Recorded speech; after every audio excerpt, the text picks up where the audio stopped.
August 2004, Shorthand Tamil Senior Grade. Get ready for the dictation. 10 seconds. 5 seconds. Start. தலைவர் அவர்களே, சான்றோர்களே, நண்பர்களே, தமிழ்நாடு குடிநீர் மேம்பாட்டுக் கருத்தரங்கில் கலந்து கொண்டு உரையாற்றும் நல்வாய்ப்பினை அளித்த மாண்புமிகு முதல்வர் அவர்களுக்கு முதற்கண் நன்றி தெரிவித்துக் கொள்கிறேன். இயற்கைச் சூழல்களாலும் பருவமழை மாற்றங்களாலும் ஆண்டுக்காண்டு மழைவளம் குறைந்து கொண்டே வருகிறது. இதற்கு நேரெதிர் விகிதத்தில் மக்கள் தொகை பெருகிக்கொண்டு இருக்கிறது. அத்தனை மக்களுக்கும் சுத்தமான பாதுகாக்கப்பட்ட குடிநீர் வழங்க வேண்டியது அரசின் அத்தியாவசிய கடமைகளில் ஒன்றாக இருக்கிறது என்பதை நீங்கள் நன்கு அறிவீர்கள். வானம் பொய்த்ததால் குடிநீர் ஏரிகள் பெரும்பாலும் வறண்ட நிலையிலே உள்ளன. அதனால் நாம் நிலத்தடி நீரை பயன்படுத்த வேண்டி இருக்கிறது. நிலத்தடி நீர் கிடைக்காத இடங்களில் அல்லது கிடைக்கின்ற நீர் குடிக்க முடியாதபடி இருக்கின்ற இடங்களில் மாற்று ஏற்பாடாக ஆற்றுப்படுகைகளில் ஆழ்துளை கிணறுகள் அமைத்து நீரை எடுத்து விநியோகம் செய்ய வேண்டியிருக்கின்றது. சமீப காலங்களில் ஆற்றங்கரை ஓரங்களில் பல்வேறு வகையான தொழிற்சாலைகள் அமைக்கப்பட்டு அவற்றிலிருந்து வெளியேறும் கழிவு நீரால் ஆற்றுப்படுகை நீரும் பயன்படுத்த முடியாத நிலையை எட்டி வருகிறது என்பதை உங்கள் சிந்தனைக்கு கொண்டுவர விரும்புகிறேன்.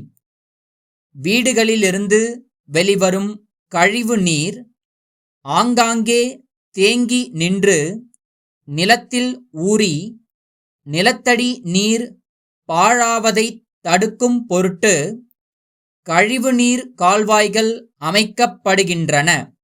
நகராட்சி பகுதிகளில் பாதாள சாக்கடை வசதி செய்யவும் நடவடிக்கை மேற்கொள்ளப்படுகிறது. இப்பணிகளுக்கு ஏற்படும் செலவில் 70 விழுக்காடு தொகையை மத்திய அரசு ஏற்றுக்கொள்கிறது. மீதமுள்ள தொகையை தொடர்புடைய நகராட்சிகள் ஏற்றுக்கொள்ளும் என்பதை தெரிவித்துக் கொள்கிறேன். மேலும் ஆற்று நீரோடு கழிவு நீர் கலப்பதால் ஏற்படுகின்ற பாதிப்புகள் பற்றியும் அவற்றை தடுப்பது பற்றியும் ஆய்வறிக்கை அளிப்பதற்காக அமைக்கப்பட்ட குழு தன்னுடைய அறிக்கையினை அரசுக்கு அளித்துள்ளது. அந்த குழுவின் பரிந்துரைகளின்படி கழிவுநீர் ஆற்றில் கலக்காமல் தக்க நடவடிக்கை எடுக்கப்பட்டு வருகின்றது. ஆற்றங்கரை ஓரங்களில் புதிய தொழிற்சாலைகள் தொடங்கப்படுவதற்கு தடை விதித்துள்ளோம். அதோடு ஏற்கனவே நிலத்தடி நீரில் கலந்துள்ள உப்புத்தன்மையைப் போக்க முடிந்த இடங்களில் எல்லாம் மழை தண்ணீரை தேக்கி வைக்க குட்டைகளும் அமைக்கப்பட்டு வருகின்றன.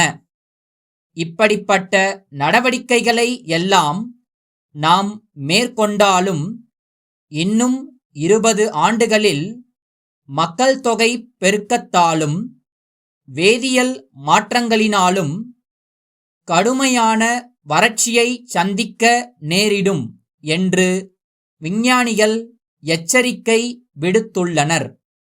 அதனால் நாம் கடல் நீரை குடிநீராக மாற்றும் கட்டாயத்திற்கு தள்ளப்பட்டுள்ளோம். மேலை நாடுகள் சிலவற்றில் இத்திட்டம் வெற்றிகரமாக செயல்படுத்தப்பட்டு வருகின்றது. அதனை ஆராய்ந்து குறைந்த செலவில் குடிநீர் கிடைக்க தொழில்நுட்ப வல்லுநர் குழு ஒன்றை அமைத்து உரிய நடவடிக்கை மேற்கொள்ள இருக்கின்றோம் என்ற மகிழ்ச்சியான செய்தியை தெரிவித்து விடைபெறுகின்றேன்.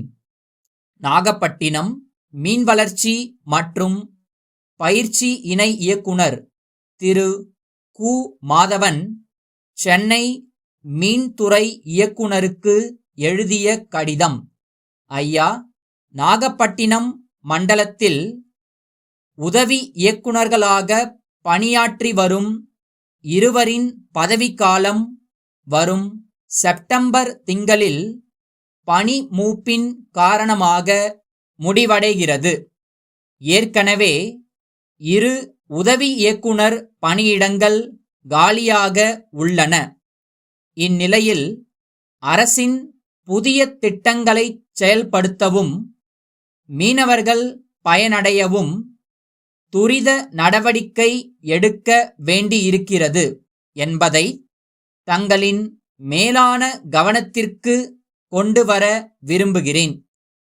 அரசின் புதிய திட்டங்களை செயல்படுத்தும்போது அவ்வப்போது குறுக்கிடுகிற நடைமுறை சிக்கல்களை தீர்த்து வைக்க அனுபவமிக்க அலுவலர்களின் வழிகாட்டுதல்கள் பேருதவியாக அமையும். நாட்டுப்படகு, விசைப்படகு மீனவர்கள் இடையே ஏற்படுகின்ற சண்டை சச்சரவுகளை தீர்த்து வைப்பதே பெரும் பிரச்சனையாக இருக்கிறது.